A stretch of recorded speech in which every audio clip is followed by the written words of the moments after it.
तुम मम प्रिय भारतई संभाई, तुम मम प्रिय भारतई संभाई। जिस घर में भाई भाई का प्रेम, बहन भाई का प्रेम, आजकल हम समाज में बड़ी दुर्दशा देखते हैं। भाई भाई ऐसे लड़ते, अदालतों पे पहुंचते, कोर्टों में जाते। वो भाई भाई जो एक मां के जाए, एक कटघरे में एक भाई खड़ा, दूसरे कटघरे में दूसरा भाई खड़ा, और दोनों दलीलें दे रहे, दोनों वकीलें लगा रहे, दोनों लड़ रहे। माई बाप लोग हमसे पूछते राम राज्य क्या है? मेरे प्रियजनों, जिस घर में ये बातें बंद हो जाएं, वहीं राम राज्य प्रारंभ हो जाएगा। जिस घर में भाई भाई का प्रेम हो जाए, वहीं राम राज्य है। जिस घर में बहन भाई का प्रेम हो जाए, उसी घर में राम राज्य है। मेरे भारत के लोगों और हमको जानने वाले प्रियजनों, आज की कथा में हम प्रार्थना करेंगे, राम जी का दूसरा गुण है भ्रातृत्व प्रेम, भाई के प्रति अटूट प्रेम। ये राम जी से सीख लेनी है कि हमें भाई भाई में, बहन भाई में खूब प्रेम रखना है। राम जी की ये दूसरी शिक्षा। तीसरी शिक्षा सुन, राम जी में तीसरी शिक्षा जीवन जीने की कला, art of living. Ram ji जीते बहुत प्यारा है। यहां हम लोग जीवन का महत्व तो ही पता नहीं, जिए जा रहे, कमाए जा रहे, बंगले बनाए जा रहे, गाड़ियां खरीदे जा रहे, जिए जा रहे, न ये पता है कि बनना क्या, न ये पता कि हम कौन है। नाम पूछो तो नाम तो बता देते हो, पर क्या तुम्हारा यही नाम है? कभी तुमने विचार किया? ये नाम तो तुम्हारा जन्म लेने के बाद रखा गया, पर हु आर यू? तुम हो कौन? तुम किस लिए आए? क्या तुम पैसे कमाने आए? क्या तुम केवल संसाधन जोड़ने आए? क्या तुम केवल साधना जोड़ने आए? या तुम साधन जोड़ने के साथ साथ साधना पकड़ करके परमात्मा को पकड़ने आए?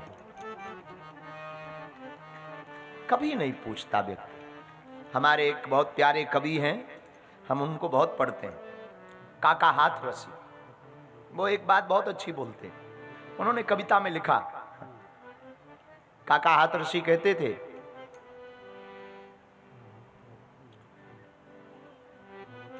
बहुत भावपूर्वक है, उनकी विनोद में है, इसको आप लोग बहुत गंभीर में मत लेना कि आप कुछ लोग गंभीर में इसको ले लो, बहुत विनोद की बात है। लेकिन काका हाथरसी जी बोलते थे, वो बड़े भाव से कहते थे, काम कुछ तू ऐसा कर जा मरण कहें काका कबीराय, काम कुछ ऐसा कर जा, मरना तो है ही है, कर्जा लेकर मर जा।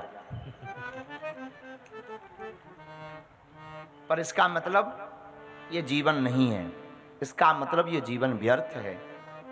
मेरे पागलों, जीवन उसी का सार्थक है जिसे गुरु कृपा मिल जाए, जिसे राम जी का पता मिल जाए, जिसे हनुमान जी मिल जाए, जिसे भक्ति मिल जाए। राम जी ने विपरीत परिस्थिति में भी धैर्य नहीं खोया। रात को राजा बनना था, सुबह बन का राजा बना। और मां कौशल्या ने राम से पूछा, क्या बात है, मुहूर्त कब का है? आज सुबह हो गई, तुम्हारा आज राज्याभिषेक है, कितने बजे का मुहूर्त है? राम जी मुस्कुरा करके आ गए हैं कैकेयी के पास से, महाराज दशरथ के पास से। मुस्कुरा करके मां से कहते हैं, मां पिता दीन है मोहि कानन राजू, जय सब भांति मोरे बड़काजू। मां, हमको पिताजी ने अयोध्या का राजपाट नहीं दिया, फिर हमको वन का राजा बनाया। ये दृष्टि है राम जी की। कितनी विपरीत परिस्थिति हम लोग होते, अगर राम जी की जगह विचार करो कि हमको राजा बनना होता और सुबह तुमको अगर वन भेज दिया जाता, तुम तो तुरंत कहते ऐसा कैसे हो सकता, हम तो राजा बनने वाले थे, ऐसा कैसे हो गया? वाह, हम केस लड़ेंगे, लोग बुलाएंगे, पंचायत बैठा रहेंगे, वाह आज हम राजा बनने वाले थे, ऐसा कैसे हो गया कि हमको वहां भेज दिया? मेरे पागलों और मेरे प्रियजनों, मेरे भारत के लोगों, राम से तुम्हें सीखना है तो यह बात जरूर सीखना, तीसरी कला जीवन जीने की कला। और जीवन जीने की कला क्या है? विपरीत परिस्थिति में भी मुस्कुराते हुए चले जाना। बुरा समय भी आए तब भी तुम घबराना मत। बुराई आवे घबराना मत, परेशान मत होना। झंझट आवे घबराना मत। याद रखना, हर अंधेरी रात के बाद सवेरा होता है। और याद रखना, दुख का झूला जितना पीछे जाएगा, सुख का झूला उतना ही आगे आएगा। ये दुख की रात गुजर जाएगी।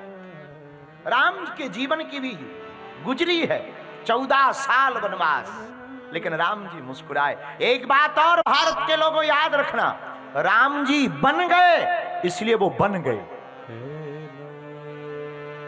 राम जी बन गए, वो बन गए। अगर ना वो बन जाते, ना राम मर्यादा पुरुषोत्तम बन पाते। मेरे पागलों, ये तुम्हें प्रभु श्री राम से सीखना चाहिए। तीसरी कला जीवन जीने की कला। अगर तुम्हारी जिंदगी में विपरीत परिस्थिति भी आवे, बुरा समय भी आवे, संकट की घड़ियां भी आ जावे, तब घबराना नहीं, परेशान मत होना, आत्महत्या की ओर मत जाना, स्ट्रेस मत लेना, मुस्कुराना। देखना, याद रखना, मुस्कुराते ही तुम्हारी जिंदगी में सवेरा होने लगेगा।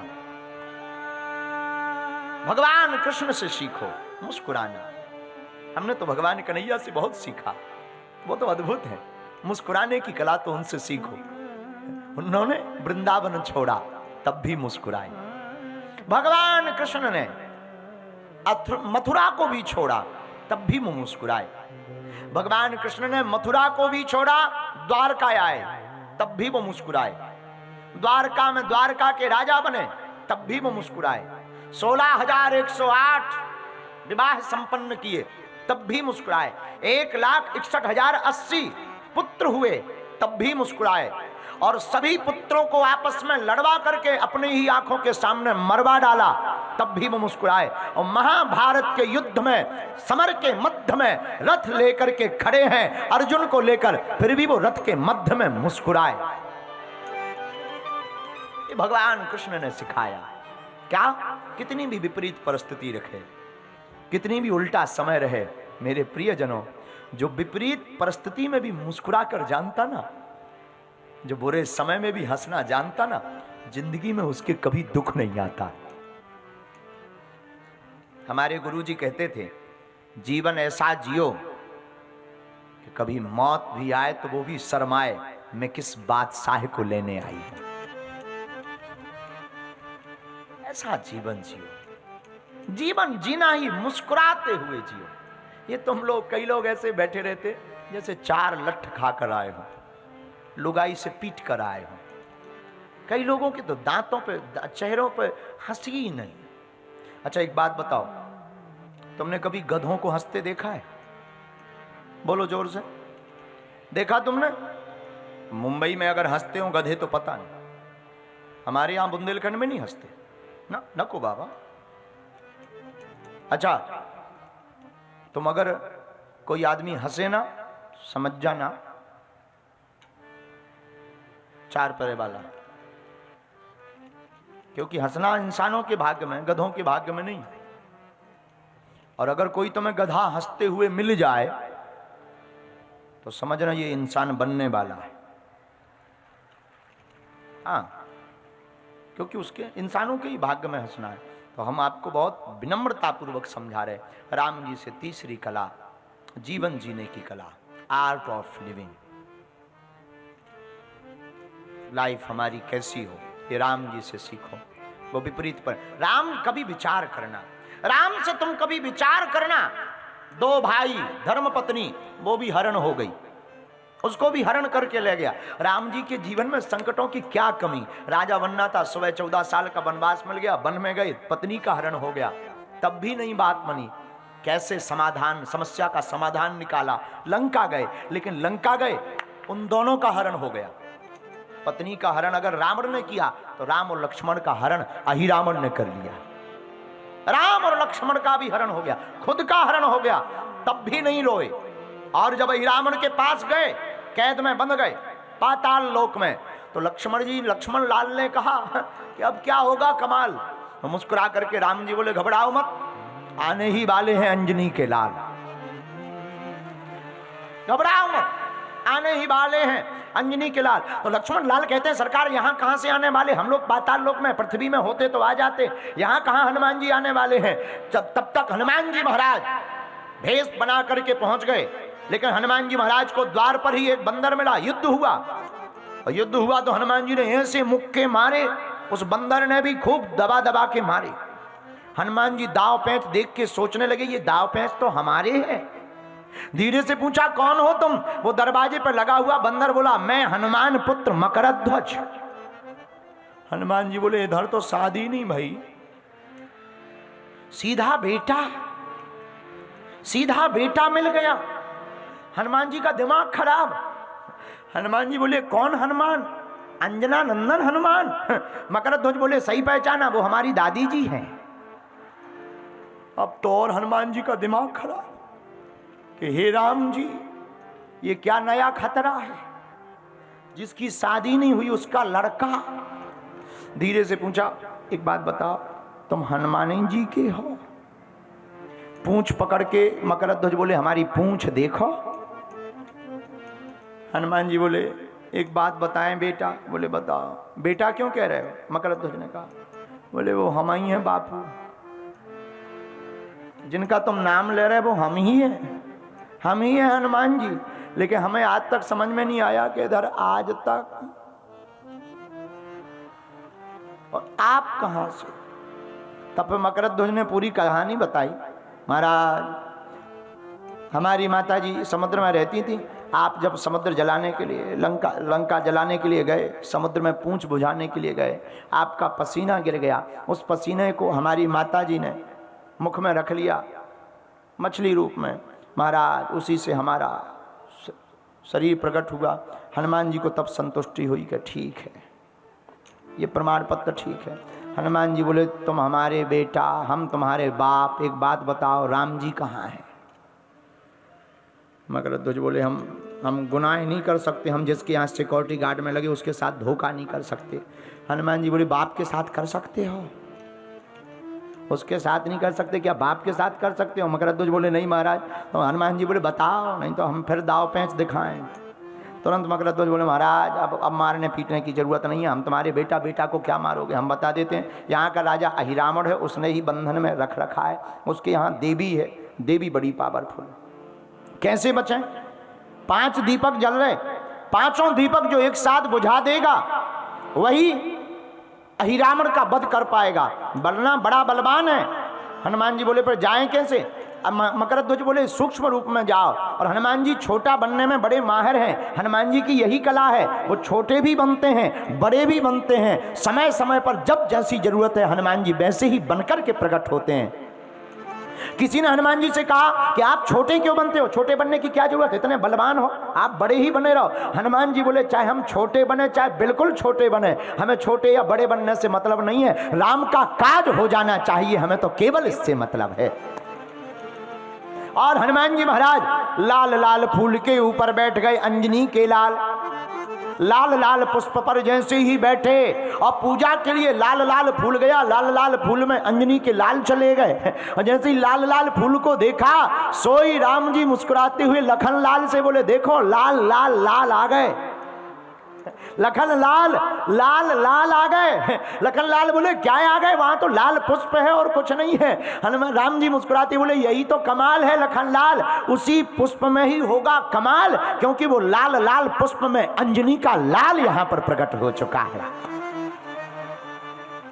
लालो देह लालील से अरुधरी लाल लंगूर, वज्र देह दानव दलन, जय जय जय कपिसूर। और देखो यही राम जी से सीखना चाहिए। मेरे पागलों समस्या कितनी विकराल, पत्नी का हरण रावण कर चुका, खुद का हरण अहिरावण कर चुका, लेकिन समस्या में राम जी घबराए नहीं, उस समस्या में भी समाधान निकला और समाधान के रूप में हनुमान निकला। और हनुमान जैसे ही निकले अहिरावण का वध हो गया और पंचमुखी रूप में हनुमान जी प्रकट भय।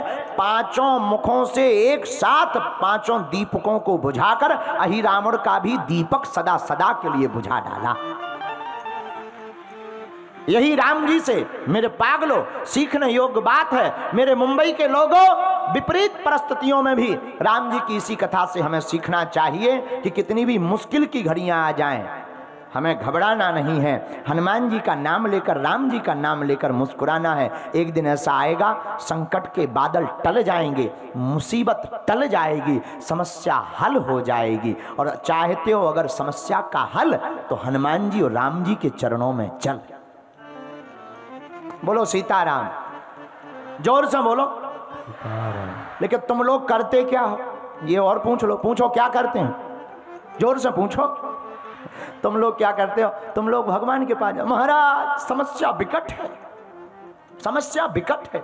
लोग हमारे पास भी आते, गुरुजी समस्या बहुत विकट है। लेकिन हम तुम्हें उत्तर देना चाहेंगे राम कथा के ऊपर, राम जी से सीखने योग्य। मेरे पागलों, राम जी के पास जाकर ये मत कहो कि समस्या विकट है। समस्या के सामने खड़े होकर जाकर कह दो, राम जी हमारे निकट हैं। और अगर आप कह दोगे राम जी निकट हैं, तो कोई भी तुम्हारा बाल बांका।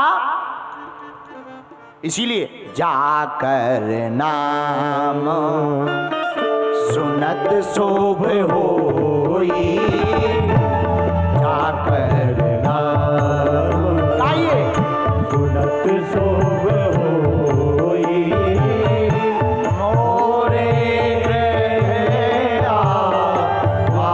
प्रभु सोई, जाकर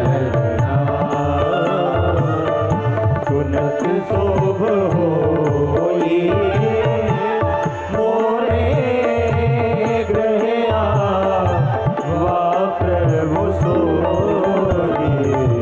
श्री राम जय राम, जय जय राम, श्री राम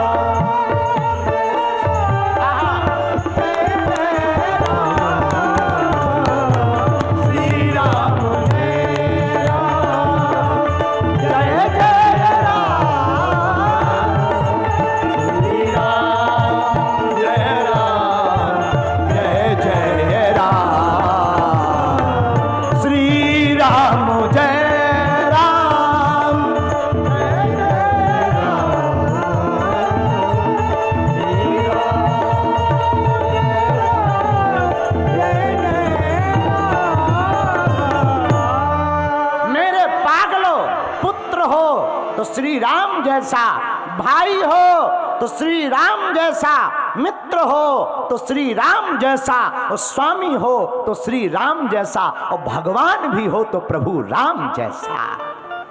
आहा, राम जैसा कौन होगा।